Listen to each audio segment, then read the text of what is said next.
పోతున్నామని మనం చెప్తా ఉన్నాం. గతంలో కట్టిండొచ్చు చెప్పినట్టుగా ఉపాధి ఇక్కడ మనకు రోజుగారి ఇక్కడ దొరికితే ఎక్కువ రెండు కడితే లాభం లేదనేటువంటి ఆలోచనతో ఈ కార్యక్రమం చేసినాం. ఇలా మీ అందరూ తెలుసు 10 ఏళ్ళు రేషన్ కార్డు కూడా తిరిగినారు, రేషన్ కార్డు రాలే. ఇవాళ రేషన్ కార్డు ఎవరికైనా రానంటే ధైర్యంగా మళ్ళీ చెప్తా ఉన్నా, ఎవరికైనా రేషన్ కార్డు అర్హత రాకపోతే మా బాధ్యత ఇవాళ అప్లై చేసుకుని 48 గంటల రేషన్ కార్డు ఇస్తామని చెప్తా ఉన్నాం. ఎన్నికలో లేకపోతే ఇంకోదో రాజకీయ కొరకు కాదు, ఎవరికి అర్హత ఉంటే వాళ్లకు 48 గంటల రేషన్ కార్డు ఇచ్చే బాధ్యత ఈ ప్రభుత్వం మాట చెప్తాను. రేషన్ కార్డు ఇచ్చి తినడానికి పనికిరాని దొడ్డు బియ్యం ఇస్తలేం. ఇవాళ అందరికి కూడా భారీ రైతు అమ్మే చావల్ తేరా ఇవాళ ఇస్తున్న బియ్యం తినడానికి అవకాశం ఉండే విధంగా సన్న బియ్యం ఇస్తా ఉన్నాం. పేదలు నెల తిరగగానే కరెంటు బిల్లు కట్టాలని ఇబ్బంది అయితే 200 యూనిట్ల కరెంటు ఫ్రీ ఇస్తా ఉన్నాం.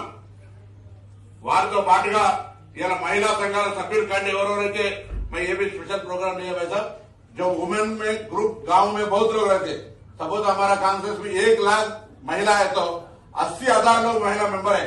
यहाँ हर कांग्रेस में 10,000 से भी ज्यादा नहीं है.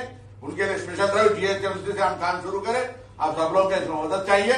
जितना बहन लोग है ఎవరైతే అక్క చెల్లెలు ఉన్నారో అందరు మహిళా సభ్యులు కానీ మీకు వడ్డీ లేని రుణాలు ఇస్తాం. మీరు స్వయంగా ఉపాధి పెంచుకొని మీకు మీరు ఊర్లలో బస్సులు ఇచ్చిన మహిళా సంఘాలకు మీ దగ్గర కూడా బస్సులు ఇవ్వాలంటే మీరేలా మహిళా సంఘాల సభ్యులే కాదు, మీరు బ్యాంకు లింకేజ్ తీసుకోరు, బ్యాంకు లోన్ మాఫీ చేసుకునేటువంటి పరిస్థితికి వస్తారు. దయచేసి మీ దగ్గర చిన్న దుకాణం పెట్టుకుంటారా, ఏం వ్యవహారం చేసుకుంటారో మహిళా సంఘాల సంఖ్య కూడా పెంచమని అందరూ కూడా ఎవరో సభ్యులు కాదు 18 ఏళ్లు పైబడ్డ ప్రతి మహిళా సభ్యులు కావాలి హైదరాబాద్ లో కోరుకుంటా ఉన్నా.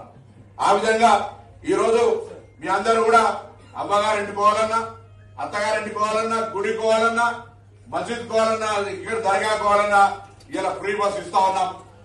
ఎన్ని అవా వాళ్ళని బస్సు ఓనర్లు చేసినాం. ఆ విధంగా ఈ కార్యక్రమం కొనసాగుతున్నటువంటి మాట మనం చేస్తా ఉన్నా. ఈ రోజు రేషన్ కార్డు కావచ్చు, సన్న బియ్యం కావచ్చు, 200 యూనిట్లు కావచ్చు, ఫ్రీ బస్సు కావచ్చు, నిరుద్యోగులకు ఉద్యోగాలు కావచ్చు. ఇంట్లో మన పొద్దుగాల ఒక 5,000 కానిస్టేబుల్ ఉద్యోగాలు పడతా ఉన్నాయి. అవి కాక మహిళా సంఘాల సభ్యులుగా చేయమని కోరుతా ఉన్నాం. ఇంకా గ్రామీణ ప్రాంతాల్లో ఇల్లు ఇస్తున్నాం, ఇక్కడ కూడా లక్షలు ఇస్తామనే మాట మనం చేస్తా ఉన్నాం. ఇంత గౌరవ ఎంఐఎం శాసనసభ నాయకుడు అక్బరుద్దీన్ గారు చెప్పినట్టుగా వాంబే హౌస్ కావచ్చు, జేఎన్ఆర్ఎం కింద గతంలో 30 ఏళ్ల కింద కట్టిన ఇళ్లని పనికిరాని స్థితిలో ఉన్నాయి. మేము కలెక్టర్ గారు ఇదే వేదిక నుంచి ఆదేశిస్తా ఉన్నాం. వెంటనే నివాస యోగ్యంగానే అన్ని ఖాళీ చేసి వాటిని పునర్నిర్మాణం చేయడానికి సమయం తీసుకున్నా రాబోయే వర్షాకాలంలో వాళ్ళ అక్కడనే ఉంటే ప్రమాదం ఏర్పడుతుంది కాబట్టి అది ఫస్ట్ కేటగిరీ కింద 2 రిపేర్ చేయగలిగినటువంటి అన్ని కూడా మనం హౌసింగ్ మినిస్టర్ దగ్గర రివ్యూలో కూడా చెప్పుకున్నాం. అటువంటి అన్ని 2వ కేటగిరీ కింద పునర్నిర్మాణం చేయడము, వాటిని రిపేర్ చేయడము, 3 అసలు పనికి రావన్నప్పుడు వాటిని కూలగొట్టి తిరిగి ఇచ్చేటువంటి కార్యక్రమానికి 3 రకాలుగా నివేదిక మన హైదరాబాద్ జిల్లాలో దాదాపు 30-40 జాగాల్లో ఇటువంటి ఓల్డ్ పాత 30 ఏళ్ల కింద కట్టినటువంటి ఉన్నాయి. వాటన్నిటి మీద ఒక రివ్యూ చేయాలని సందర్భంగా కోరుతా ఉన్నా. అదేవిధంగా ఈ రోజు